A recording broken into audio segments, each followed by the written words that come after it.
निर्जला एकादशी ज्येष्ठ मास के शुक्ल पक्ष की एकादशी को मनाई जाती है और इसका धार्मिक महत्व सबसे ज्यादा है। कहते हैं मनोकामना पूर्ति के लिए इस व्रत को करना बहुत ही फलदायी होता है और भगवान विष्णु की कृपा का फल भी मिलता है। इस एकादशी के शुभ अवसर पर निर्जला उपवास रखने से भगवान विष्णु के साथ माँ लक्ष्मी भी प्रसन्न होती हैं और आपके घर में धन वृद्धि करती हैं। इस व्रत को करने से आपकी सभी अधूरी इच्छाएं पूर्ण होती है। हिंदू पंचांग के अनुसार एकादशी 18 जून को मनाई जाएगी। साल की सभी एकादशियों में से यह व्रत सबसे कठिन और शुभ फलदायी माना जाता है। मान्यता है कि जो भी व्यक्ति सच्चे भाव से यह व्रत करता है और दान पुण्य करता है वह भगवान विष्णु की कृपा का पात्र बनता है।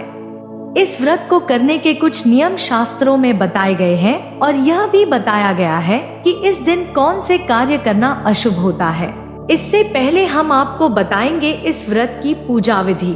चलिए निर्जला एकादशी की पूजा की विधि देखते हैं। तो निर्जला एकादशी की पूजा करने के लिए सुबह स्नानादि करने के बाद आपको चौकी लगा लेनी है और चौकी पर एक पीले रंग का आप वस्त्र बिछा ले और देखिए इस पूजन को आप अपने घर के मंदिर में भी कर सकते हैं या अलग से चौकी लगाना चाहे तो चौकी भी लगा सकते हैं।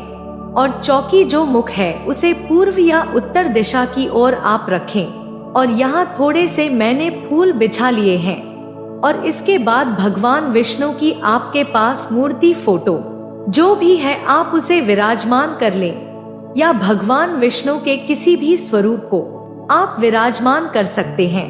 अगर फोटो या मूर्ति नहीं है जैसे लड्डू गोपाल कृष्ण भगवान और साथ ही फूलों का आसन देते हुए यहाँ गणपति जी की स्थापना हम कर लेंगे। और अब देखिए हमने यहाँ पर थोड़े से तेल ले लिए हैं। एक पात्र में आप ले ले जौ, ले ले गेहूं ले ले और देखिए एकादशी में चावल का यूज नहीं किया जाता है, बिल्कुल चावल यूज नहीं किए जाते हैं। और इसके बाद अब हमें एक घड़ा लेना है और घड़ा थोड़ा आप बड़ा ले क्योंकि यह घड़ा दान कर दिया जाता है, तो जिसे भी आप दान दे वो अपने यूज में इसे ला सके। और कोरा घड़ा हमें लेना है, यूज किया हुआ घड़ा आपको नहीं लेना है। और इसके साथ जो ढक्कन है वो भी आप रख लें और इसके बाद जो भी मौसमी फल हो आपके पास उन्हें आप रख लें।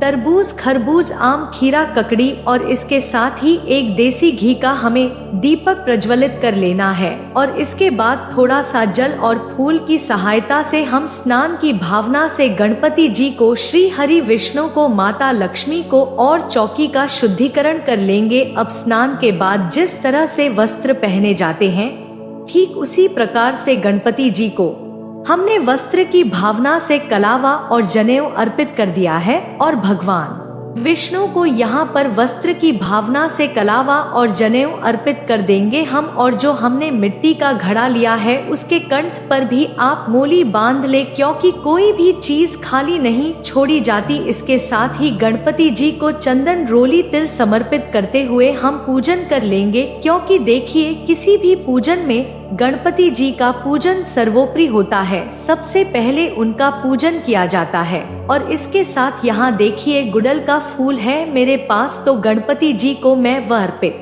कर दूंगी। इसके साथ ही श्री हरि को, माता लक्ष्मी को और श्री हरि के हाथों में जो शंख और चक्र हैं उन्हें और फोटो में जो भी देवी देवता है सभी को हम टीका कर लेंगे। तो दोस्तों जैसा कि नाम से ही पता चलता है निर्जला एकादशी, तो यह बहुत ही कठिन एकादशी होती है और ऐसे महीने में पड़ती है जो पूरे साल का सबसे गर्म महीना होता है, यानी जून में यह एकादशी आती है। तो यहाँ पर देखिए मैंने सफेद तिल लिए हैं, अगर आप चाहे तो काले तिल का भी प्रयोग कर सकते हैं। अब देखिए यह जो जल से भरा कोरा घड़ा हमने रखा है इसके ऊपर अगर आप चाहे तो स्वास्तिक भी बना सकते हैं चंदन रोली से, लेकिन मैं आपको यही सुझाव दूंगी कि यह जो घड़ा है ये हमें दान करना होता है और चूंकि इसमें स्वास्तिक बन जाता है तो बहुत से लोग इसे दान में लेने से कतराते हैं। तो इस घड़े में आप खाली चंदन और रोली से एक छोटा सा टीका कर दें और इसके साथ ही जो भी फूल हो आपके पास भगवान विष्णु को, माता लक्ष्मी को, सभी को हम वो फूल अर्पित कर देंगे। और माता लक्ष्मी और भगवान विष्णु के पूजन में इत्र का बहुत अधिक महत्व है, तो यहाँ पर मैंने सभी को इत्र अर्पित कर दिया है। और गणपति जी को यहाँ अलग से हमने भोग रखा है आम का, और इसके साथ एकादशी पर देखिए अन्न का भोग नहीं लगाया जाता है, ना ही अन्न खाया जाता है। और यह तो निर्जला एकादशी है, इसमें तो जल भी नहीं पिया जाता। तो यहाँ पर जो भी फलाहार हो उसे आप अर्पित करें, जल अर्पित करें। तो यहाँ पर मैंने आम का भोग लगाया है, और सभी भोग में आप तुलसी अवश्य डाल दें। और इसके साथ ही देखिए, जब आप यह घड़ दान करें तो अगर आप चाहे तो वस्त्र का दान भी कर सकते हैं। साथ में इस तरह से अंगोछा आप ले आएं, या इसकी जगह पर आप 1.25 मीटर के कपड़े का दान भी कर सकते हैं।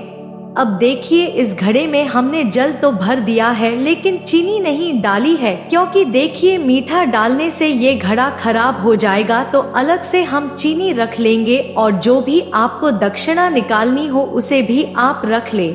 अब देखिए, चूंकि सबसे गर्म महीने में यह एकादशी आती है, तो जल के दान के साथ साथ हाथ का जो पंखा होता है, जिसे बिजनी भी बोलते हैं, उसे भी आप दान कर सकते हैं। अब इसके साथ ही एकादशी व्रत कथा की पुस्तिका का भी हम पूजन कर लेंगे, और हाथ में थोड़े से पुष्प या तिल के दाने लेकर आप एकादशी यानी निर्जला एकादशी की व्रत की कथा पढ़ ले या सुन ले, और जो भी आपने हाथ में ले रखा है उसे भगवान के समक्ष अर्पित कर दे। और इसके बाद जो दीपक हमने प्रज्वलित किया था उसी से मैं यहाँ पर आरती कर लूंगी। आप चाहे तो अलग से दीपक लगाकर भी आरती कर सकते हैं।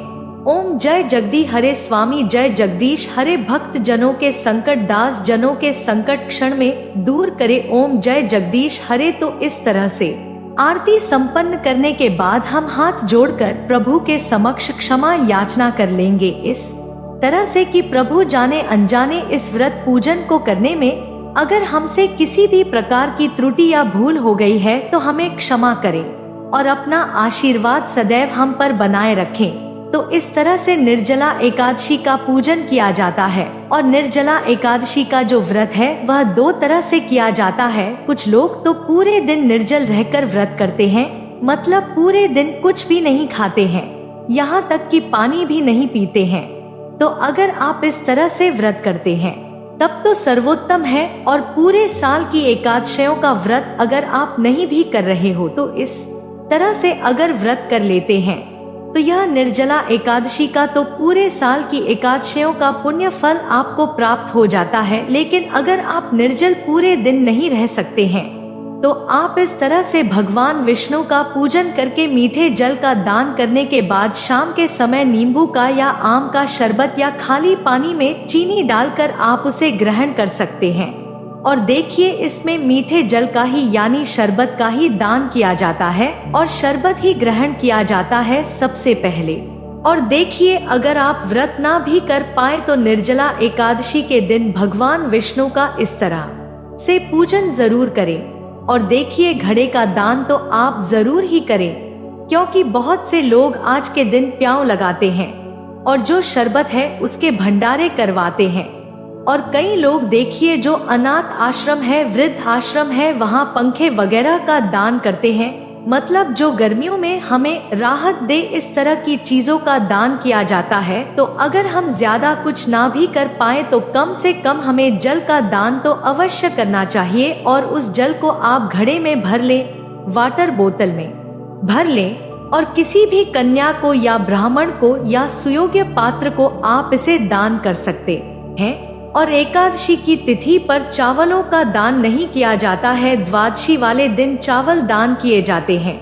और तुलसी पत्ते भी आप देखिए एकादशी से एक दिन पहले ही तोड़कर रख ले। तो उम्मीद करती हूँ वीडियो आप सभी को पसंद आए। वीडियो अच्छी लगे तो लाइक, शेयर और चैनल सब्सक्राइब करें।